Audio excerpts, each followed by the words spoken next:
Tentokrát moje video nebude o včelách, ale o motýlech.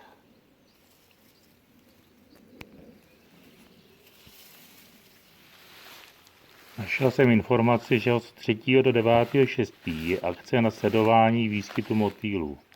Informace na www.motýlípůlhodinka.cz.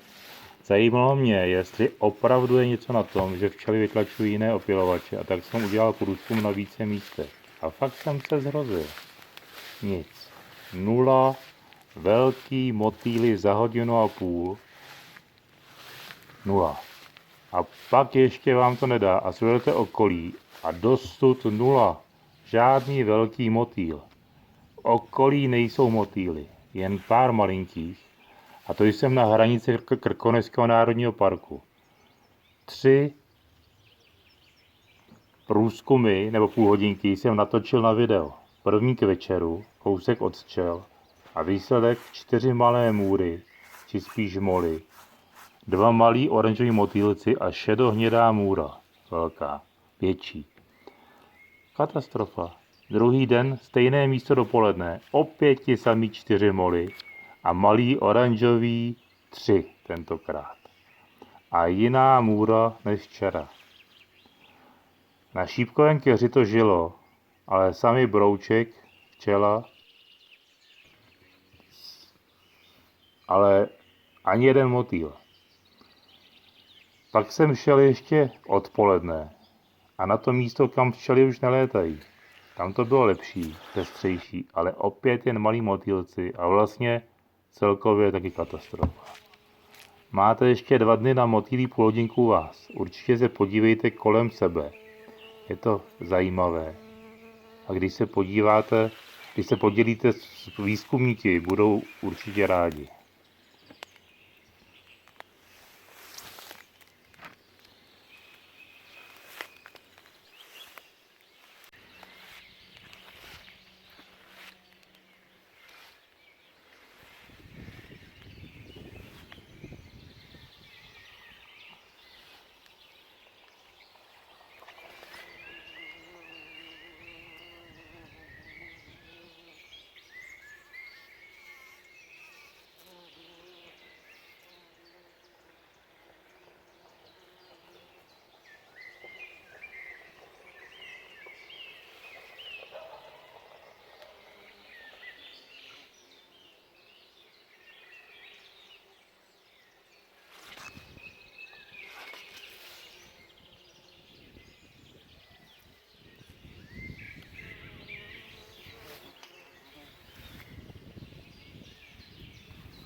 jeden modrásek a jeden hnědásek. Takový malinký, kde tam letí. O ten rychlej, za něj nepoběžím. Jo, už se vrací. To je ten náš známej. To je ten fišák, co lítal u nás.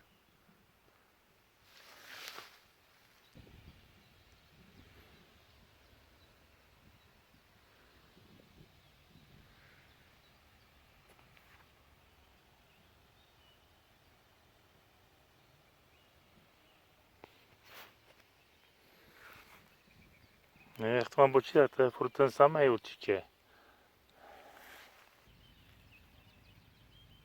Malej, ale šikovnej.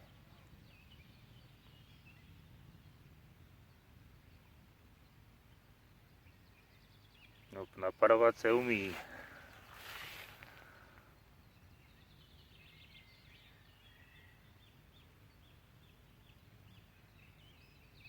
Těžko říct, jak se jmenuje. Ale chodí na kopretiny, tak to bude nějaký kopretinový.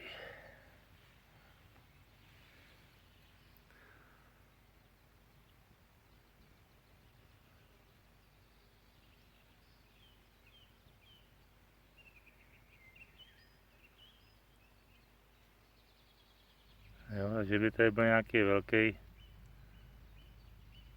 motýl, to ne. Kam letíš? Letíš pryč, aby jsem tě nepočítal dvakrát, dobře.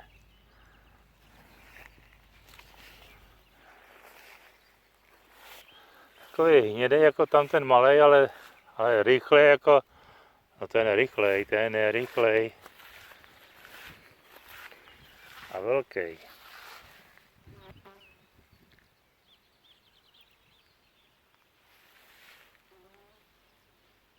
Tu bude něco jetelovýho.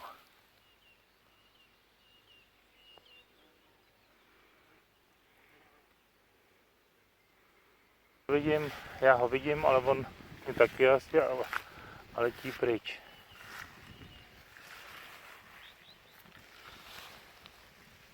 Vypadá jako nějaká noční můra.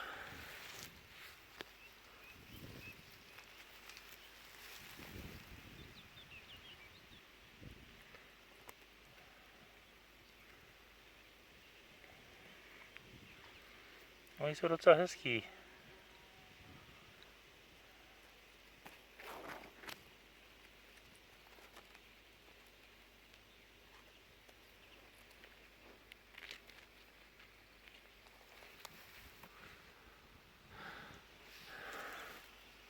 Kdyby se nestínil, možná by to bylo lepší.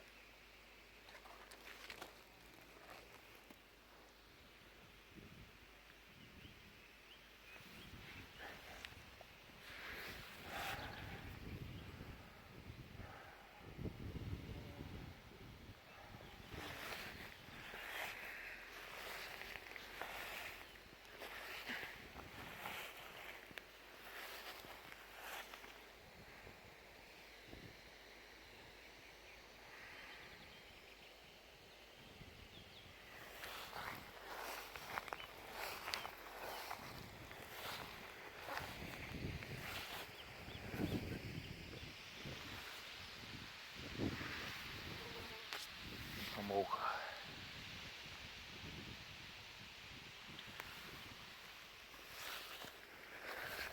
A modrásek, tady vidím modráska. To je náš modrásek. Nebo čerňásek.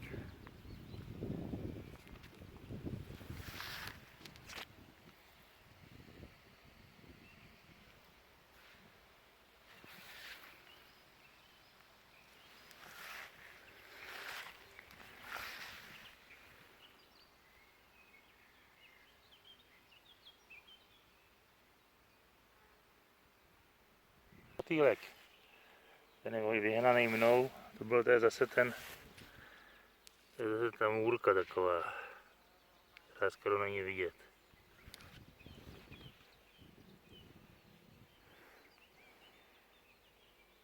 A tady je fešák. Nějaký hnědej, úplně malinký, ale je moc rychlej. To jsem se nenechal ani vyfotit. A tady vidím čerňáska, modráska, zase. Jo, ty se nechají krásně. Ty se rádi předvádějí.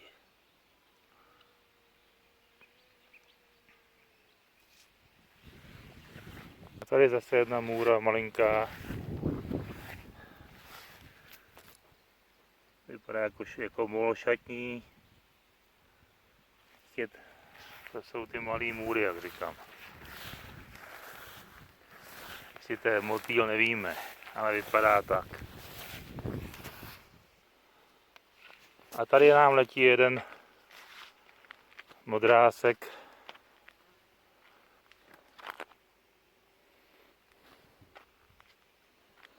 Jestli to není furt ten samej. Jestli to není pořád ten samej fešák, kdyby měl aspoň poznávací značku. Hele, zase jedna můra. Počítám, eviduji můru. Těch je nejvíc zatím.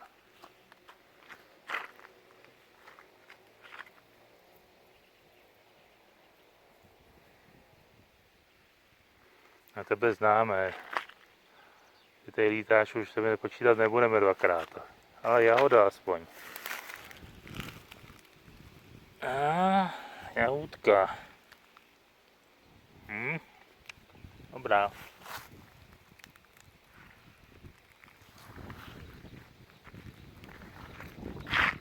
Ale to je jiný, ten vylít z druhé strany.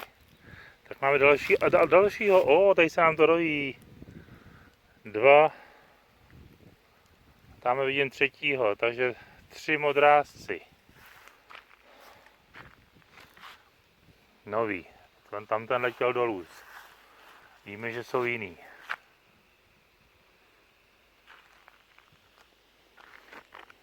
No a na té naší slavné louce teda se nám to moc nehemží. To na té mezi je to úspěšnější. No to je furt ten samej, toho už jsme tady evidovali. Ten tady poletuje furt.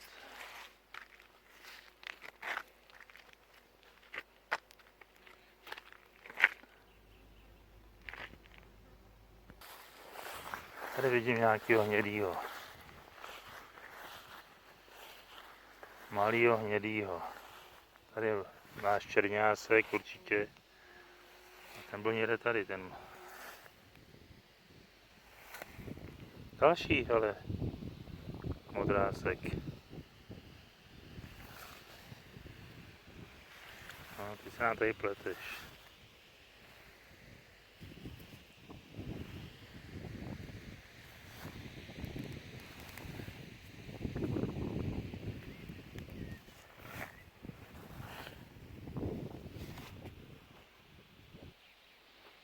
Tady máme zase toho malého motýlka.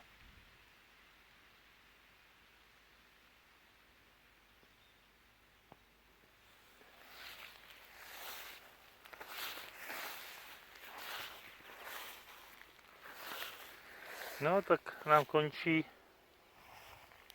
Tady zase ještě motýl. Tak ty malé potvory tady jsou.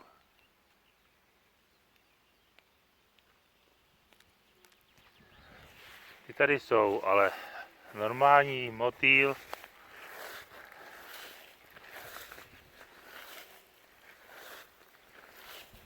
není.